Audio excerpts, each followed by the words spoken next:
On ne vous apprend rien. Cela est dû à sa capacité à fabriquer différents types d'armes et de véhicules militaires, ce qui lui permet de pouvoir attaquer n'importe quel pays avec facilité et sans la moindre gêne. De plus, le pays travaille constamment sur le développement d'armes et utilise les dernières avancées technologiques pour cela. Installez-vous confortablement dans cette vidéo, nous allons découvrir certaines de ces armes que la Russie possède et qui font d'elle l'un des pays les plus redoutables politiquement parlant. On commence ? Commençons par une pépite de la technologie russe. C'est en 2018 que le véhicule Avangard Hypersonic a été présenté pour la première fois. Merveilleux bolide impressionnant par son allure capable de voyager à une vitesse supérieure à celle du son. L'Avangard Hypersonic transporte et lance plusieurs types de missiles nucléaires et intercontinentaux dont la longueur peut atteindre 5 mètres. Il est dit que ces missiles peuvent atteindre une vitesse jusqu'à 27 fois supérieure à celle du son, ce qui rend les missiles de défense incapables de les contrer. Même les missiles balistiques traditionnels sont capables de manœuvrer à basse altitude. Lorsqu'ils s'approchent de la cible, ils effectuent des manœuvres horizontales et verticales, ce qui rend impossible pour tout missile de les intercepter. Malgré sa capacité à transporter de lourdes charges, ce véhicule est capable de se déplacer à des vitesses extrêmement élevées. Le croiseur de classe Kirov, connu sous le nom de Kirov Class Battle Cruiser, a été construit dans les années 1970 et n'a été mis en service que 10 années plus tard, en 1980. Ce navire est considéré comme l'un des plus grands et des plus puissants navires au monde, utilisé principalement pour attaquer d'autres navires de guerre. Il mesure environ 252 mètres de longueur et 28 mètres de largeur. Il a été classé par les forces russes comme l'un des plus forts et des plus grands navires de guerre capables de faire face à différents types de missiles. En tout, seulement 8 navires de ce type ont été produits, dont 2 sont actuellement en service, tandis que les autres sont en cours de développement en utilisant les dernières avancées technologiques. Ça promet du lourd.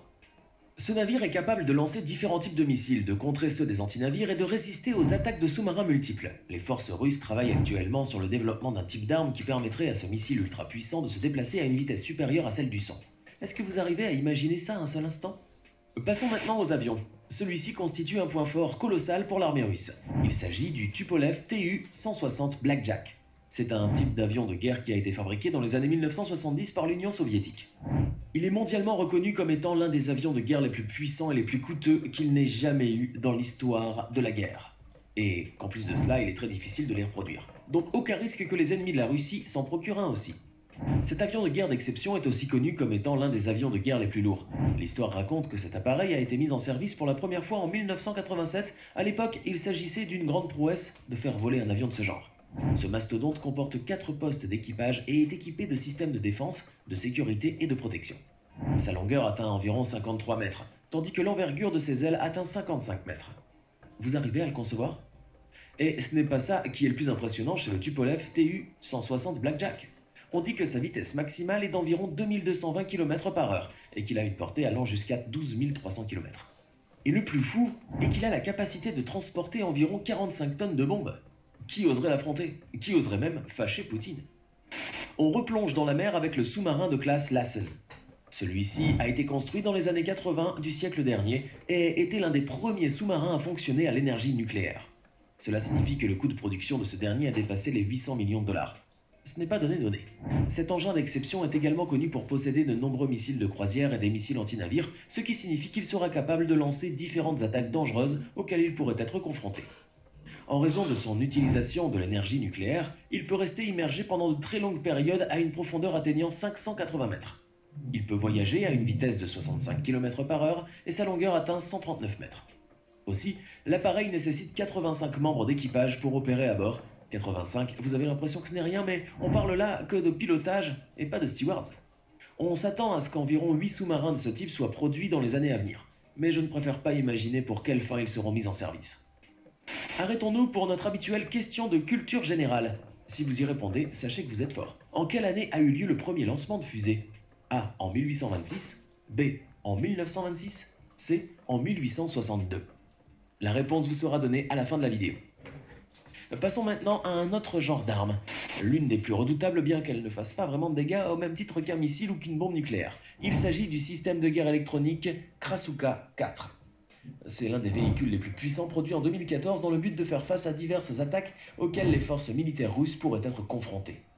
Bien que ressemblant à un char ou à un véhicule de guerre normal, cet engin est équipé de systèmes électroniques modernes et de systèmes sans fil. Le véhicule est capable d'interférer avec les drones et de détecter facilement les champs radars. Il peut brouiller à une distance allant jusqu'à 250 km puis attaquer l'avion depuis cette distance pour s'assurer de sa destruction sans causer de dommages immédiats aux environs. De plus, il peut facilement affecter les satellites artificiels, une autre façon de faire la guerre. Le système de missiles Pantsir est l'un des systèmes de missiles les plus puissants utilisés depuis 2012, comprenant également un système d'artillerie qui permet de défendre contre les attaques aériennes. Il est capable de frapper des missiles air-sol, c'est ce qui explique sans doute son prix faramineux de 14 millions de dollars. Il est utilisé pour contrer les hélicoptères, les missiles de croisière, les différentes attaques de missiles et les drones. De plus, il a été conçu de manière à permettre aux membres de l'armée d'utiliser les armes et de recharger rapidement pour attaquer facilement diverses cibles aériennes. Il fonctionne automatiquement pour localiser les positions et les emplacements des attaques auxquelles les membres de l'armée peuvent être exposés. Grâce à ces caractéristiques, ce véhicule lance-missile a été vendu à environ 14 pays différents, tels que l'Argentine, le Vietnam, l'Irak, la Syrie et la Serbie. Ce magnifique bolide s'appelle le S-400, un système de défense aérienne qui a été développé au milieu des années 1990, mais qui n'a été testé et utilisé qu'en 2007. Il est considéré comme l'un des systèmes les plus récents utilisés pour attaquer les missiles balistiques et les missiles anti-aériens. En 2017, il a été classé comme l'une des méthodes de défense aérienne les plus puissantes jamais fabriquées. Chaque unité, composée de 9 lanceurs, coûte environ 300 millions de dollars. Il est équipé de 120 missiles ayant une portée de 400 km. Cela confirme qu'il est capable de frapper des missiles atteignant une vitesse de 17 000 km/h. Il peut engager environ 80 cibles simultanément. En cas de menace, ce système peut réagir en seulement 10 secondes, à peine le temps qu'il vous faut pour vous retourner et prendre la fuite. Cette plateforme a été vendue à 6 pays, dont la Chine, l'Inde et l'Arabie Saoudite. Le missile de croisière Onyx anti-navire a été fabriqué dans les années 80. Cependant, il a été testé en 2002 et il peut être utilisé sur n'importe quel véhicule ou système capable de frapper des missiles. Il fonctionne avec un moteur à réaction et a une poussée de 4 tonnes. Il mesure 9 mètres de long et a un diamètre de 70 cm. Quant à la longueur des ailes, elle atteint 170 cm. Il peut voler à des altitudes élevées ou basses et dépasse la vitesse du son à toutes les phases de son vol. Cela rend plus difficile de tenter d'arrêter l'effet de ce missile dès son lancement. On dit qu'il peut atteindre des cibles lointaines jusqu'à une distance de 800 km. Les hélicoptères de missiles guidés de la classe Bohr sont classés par l'OTAN parmi les navires de guerre les plus puissants au monde. Ils ont été fabriqués dans les années 80 et il n'y en a que 2 dans le monde. L'un appartient bien évidemment à la Russie. Ils sont équipés de 4 moteurs d'une puissance de 200 kW. Les différents types de moteurs leur permettent de naviguer à une vitesse maximale de 120 km/h avec une portée pouvant atteindre 4600 km. Ces navires nécessitent 35 membres d'équipage pour fonctionner, mais en cas de guerre, ils ont besoin de 68 membres d'équipage. Ils peuvent naviguer en continu pendant 10 jours, même en pleine tempête, contrant des vagues atteignant 4 mètres de hauteur. Ils sont également équipés de nombreux lanceurs de missiles capables de frapper des missiles de différentes tailles et munitions. En outre, ils possèdent 2 mitrailleuses de calibre 14,5 mm. People often ask me, Chris, what's the secret behind your workouts? Over the years, I've discovered some. Regardez-moi cette merveille. Il s'agit du système de missiles Buk M3. Il a été conçu par l'Union soviétique dans les années 70, mais a été amélioré et mis en service en 2008. Il s'agit d'un puissant lanceur de missiles capable de faire face aux attaques de missiles de croisière, de bombes intelligentes, d'avions à aile fixe et rotative, ainsi que d'aéronefs sans pilote. Son taux de réussite dans la défense contre ces attaques atteint 95%. Il a également la capacité de contrer n'importe quel missile, même s'il atteint une vitesse de 11 000 km/h. Vous vous rendez compte? C'est hallucinant. De plus, il peut frapper des missiles à une vitesse allant jusqu'à 1800 km/h. Il a été initialement conçu pour faire face aux attaques aériennes, mais il a été développé pour être capable d'attaquer des cibles aériennes ou même des cibles terrestres. Le sous-marin Phantom est le fruit des efforts déployés par de nombreux pays pour développer et fabriquer des sous-marins de manière continue après l'importance et le besoin accru des sous-marins lors de la Seconde Guerre mondiale. Cependant, l'un des problèmes auxquels de nombreuses forces navales sont confrontées lors de l'utilisation de sous-marins est que le son se propage rapidement dans l'eau, ce qui permet à l'ennemi de localiser le sous-marin lorsqu'il est pleinement opérationnel. Cela pousse de nombreux utilisateurs de sous-marins à limiter l'utilisation de certaines capacités afin de pouvoir échapper à l'ennemi. C'est ainsi qu'a été développé ce sous-marin qui est dit être comme un fantôme qui ne peut pas être détecté à l'aide des dernières méthodes technologiques.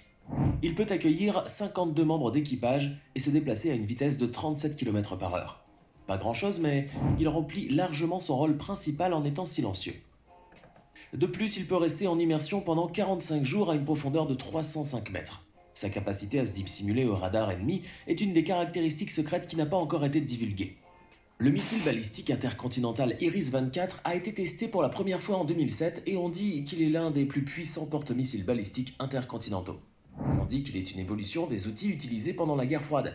Il mesure 24 mètres de long et 2 mètres de large, et il est capable de transporter plusieurs types de missiles puissants et destructeurs. On dit que ces missiles peuvent voler à une vitesse allant jusqu'à 24 500 km/h, ce qui confirme leur difficulté à être arrêtés. Ces missiles peuvent être lancés depuis le véhicule lorsqu'il est stationnaire ou même en mouvement. Pour la question de tout à l'heure, qu'avez-vous répondu? C'est en 1926 qu'un Américain répondant au nom de Robert Goddard a lancé une fusée à carburant liquide qui s'est élevée à seulement 12 mètres de hauteur et qui n'a pas dépassé la vitesse de 96 km/h.